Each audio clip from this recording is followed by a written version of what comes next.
그들이 앉아 음식을 먹다가 눈을 들어본즉 한 무리의 이스마엘 사람들이 길르앗에서 오는데 그 낙타들의 향품과 유향과 몰약을 싣고 애굽으로 내려가는지라. 유다가 자기 형제에게 이르되 우리가 우리 동생을 죽이고 그의 피를 덮어둔들 무엇이 유익할까? 자, 그를 이스마엘 사람들에게 팔고 그에게 우리 손을 대지 말자. 그는 우리의 동생이요 우리의 혈육이니라.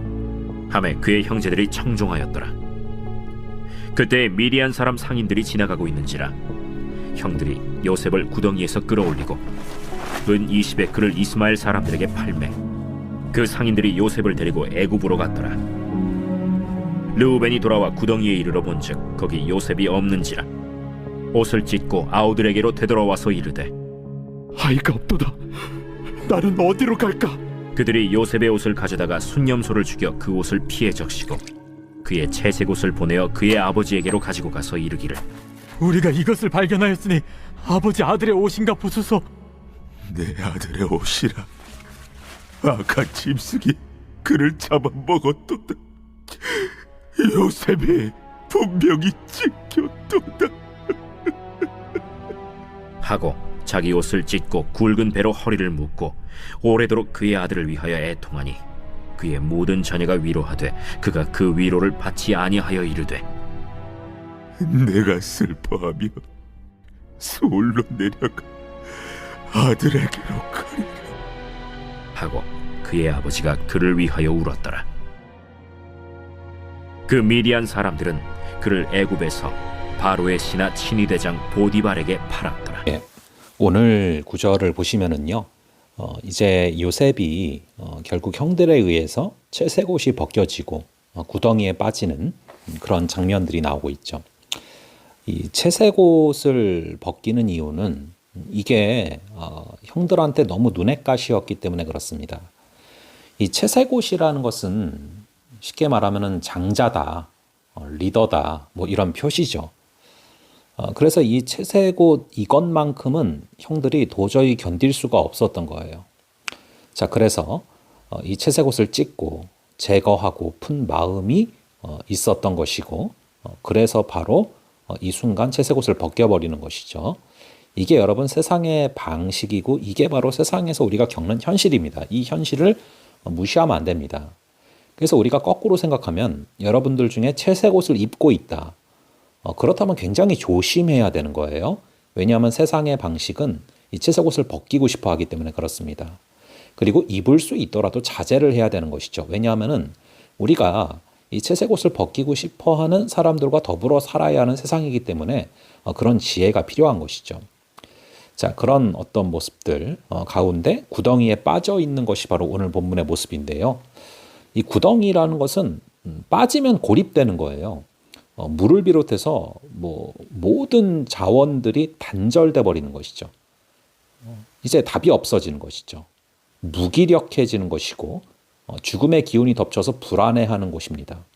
자, 그래서 도저히 헤어나올 수 없는 구덩이, 전후좌우 앞뒤가 막혀버린 그런 절체절명의 위기에 빠지는 것이죠. 자, 여기로 이제 밀친 건데요.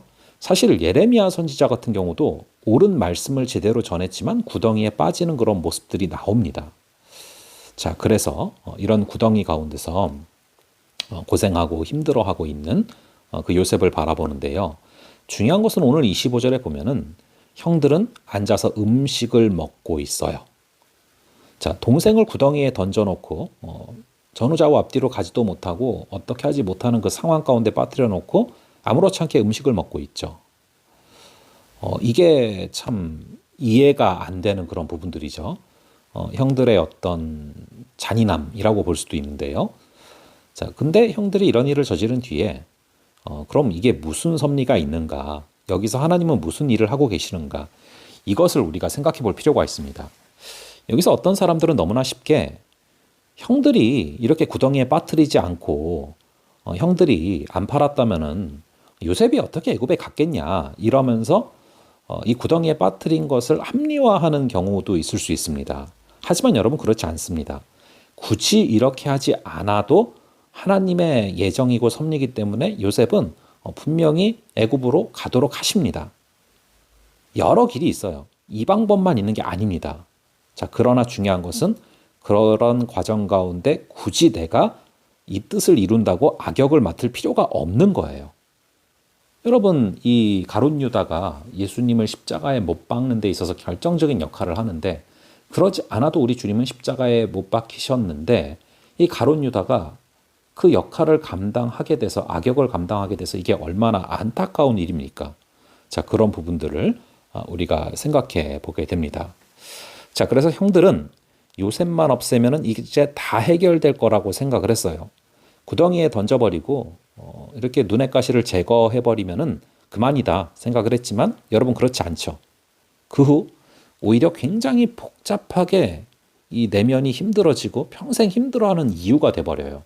그래서 창세기의 마지막 이제 부분 보시면은 정말 나중에 요셉과 다시 형들이 재회하기 전에 보면은 형들이 어떤 힘든 일이 생길 때마다 결국에 우리가 요셉한테 범죄해서 그렇다, 여기서 헤어나오지를 못하는 모습을 보게 되지 않습니까?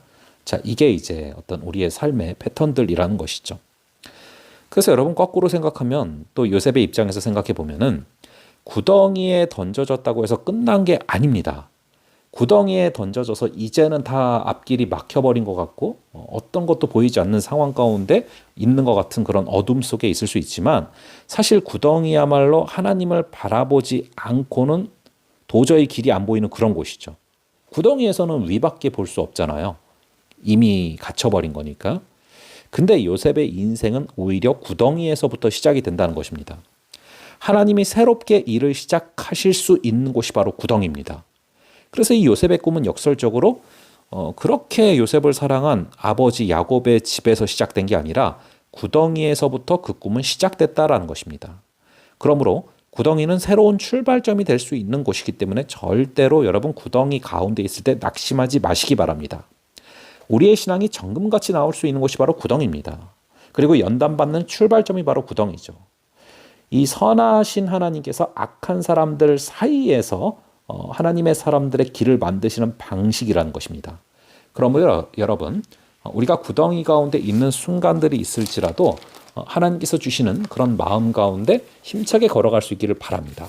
그리고 36절의 마지막에 보시면 그 미디안 사람들은 그를 애굽에서 바로의 신하 친위대장 보디발에게 팔았다라고 나오고 있습니다. 자, 여러분, 이 요셉은 비록 구덩이에 빠졌고 팔려왔지만 그럼에도 불구하고 얼굴 가운데 하나님의 평안과 기쁨이 깃들어 있던 사람이에요. 그러니까 이 미디안 사람들이 산 거예요. 여러분, 팔려가더라도 좋은 집에 팔려갈 수 있기를 바라고요. 길이 열릴 수 있기를 바랍니다. 그러려면 구덩이 가운데서도 하나님을 바라보며 하나님이 주시는 그 평안과 기쁨을 놓치지 않아야 되는 것입니다. 오늘 우리의 하루가 때로는 구덩이에 빠져 있는 것 같은 그런 느낌을 받을지라도 하나님께서 이끄시는 그 이끄심 가운데 승리할 수 있는 은혜가 있기를 간절히 바랍니다. 잠시 기도하겠습니다. 아버지 하나님, 오늘 이 말씀을 통하여서 아버지, 우리가 이 구덩이에 던져진 것이 끝이 아니라 구덩이야말로 하나님을 바라보지 않고는 길이 안 보이는 곳, 요셉의 인생이 구덩이에서부터 시작됐고 하나님께서 새롭게 일을 시작할 수 있는 곳이 바로 구덩이임을 바라봅니다.